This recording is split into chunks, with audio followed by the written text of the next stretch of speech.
أعمل إيه يا رب دلوقتي؟ كل ما أقول لأبويا أنا مش بحب المدرسة يصمموا إن هما يودوني فيها.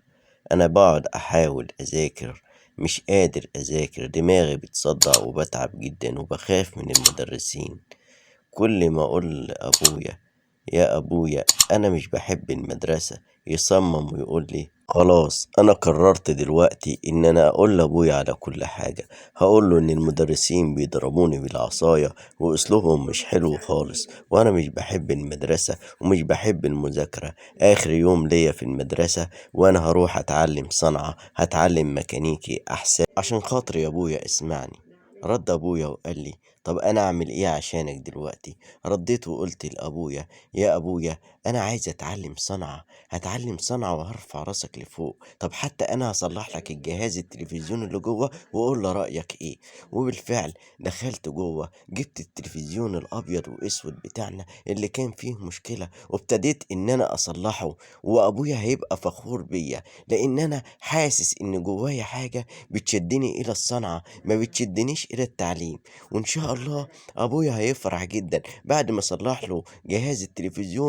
رد عليا ابويا وقال لي خلاص يا ابني، من بعد ما صلحت التلفزيون الابيض واسود اللي كان عندنا وصلحت التسجيل اللي كنا بنستقبل الشرايط من الخارج بتاع اخواتك وبنسمع الكلام اللي هما بيقولوه لنا، خلاص يا ابني انا هوديك تتعلم صنعة طالما انت مش نافع في التعليم، هوديك تتعلم مكان. وفعلا قررت ان انا ارفع راس ابويا لفوق، وابويا وداني ورشة بتاعة ميكانيكي بتاع واحد صاحبه، وداني ووصى عليه وقال له ان هو يعلمني وان دماغي كويسة وان انا ان شاء الله هتفاعل. وبالفعل رحت واشتغلت عند لوسط رجب، وهناك لوسط رجب حب يمتحني، كنت انا براقبه على طول وهو بيشتغل. مسكت المفتاح ونزلت تحت العربية وابتديت ان انا افك وابتديت ان انا اشتغل، لكن كنت ضعيف ما كنتش قادر افك المسمار الكبير. ولكن هو حبني جدا وقال لي ان انت.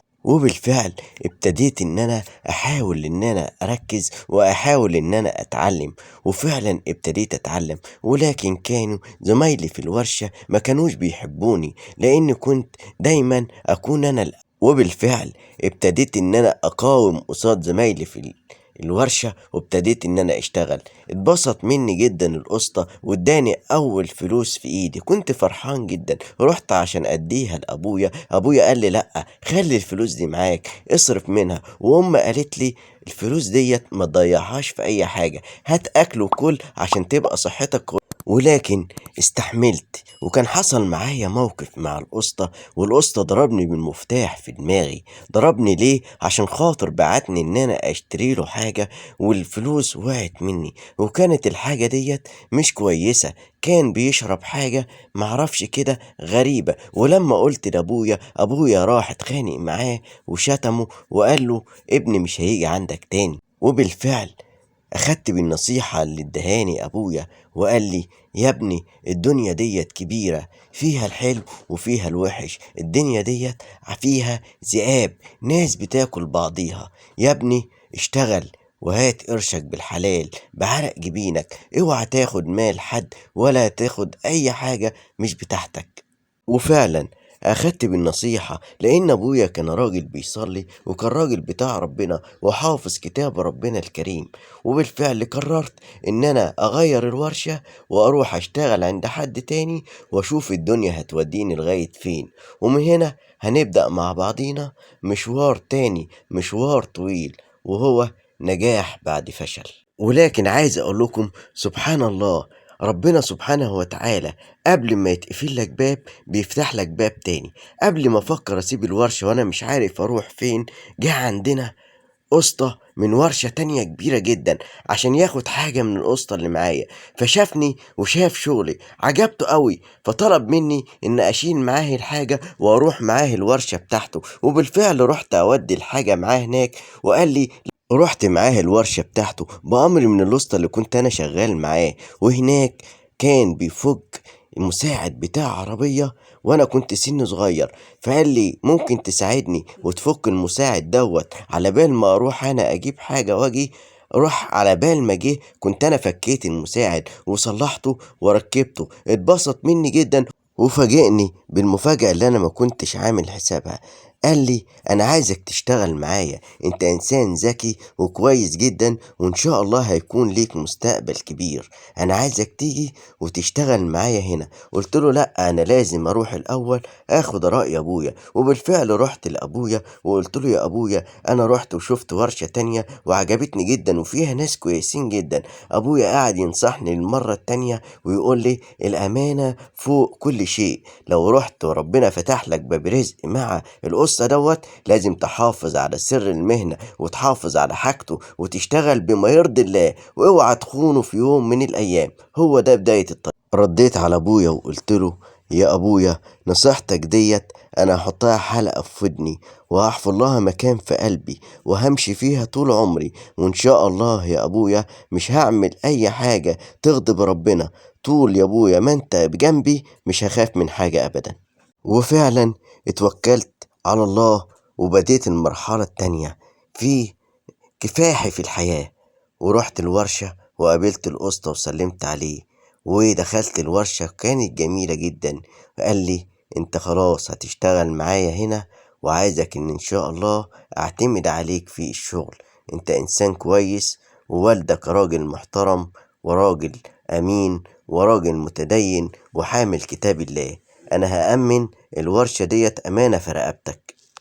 وبالفعل ابتديت ان انا اشتغل معاه وابتدى يحسب لي في الاسبوع 5 جنيه.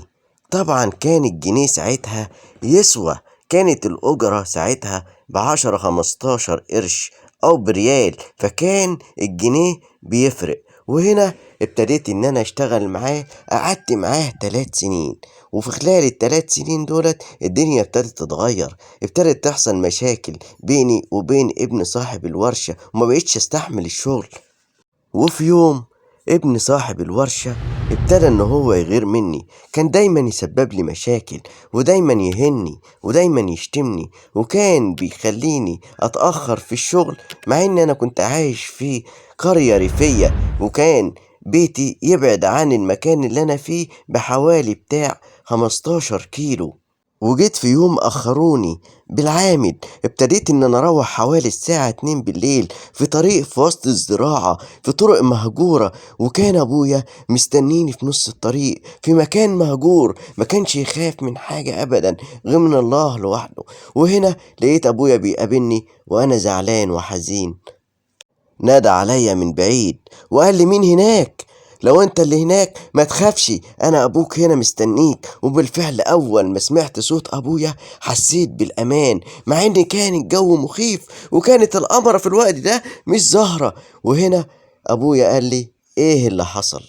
قلت له يا ابويا انا بقالي 3 سنين شغال هنا، يعني انا دلوقتي بقالي 6 سنين شغال في صنعة العربيات وحفظتها وبقيت كويس فيها، لكن يا ابويا الدنيا بتتغير وفعلا مفيش حاجة بتبقى على حالها. انا قررت يا ابويا ان انا اسافر واسيب البلد، هسافر لبلاد بعيدة واشوف حياتي.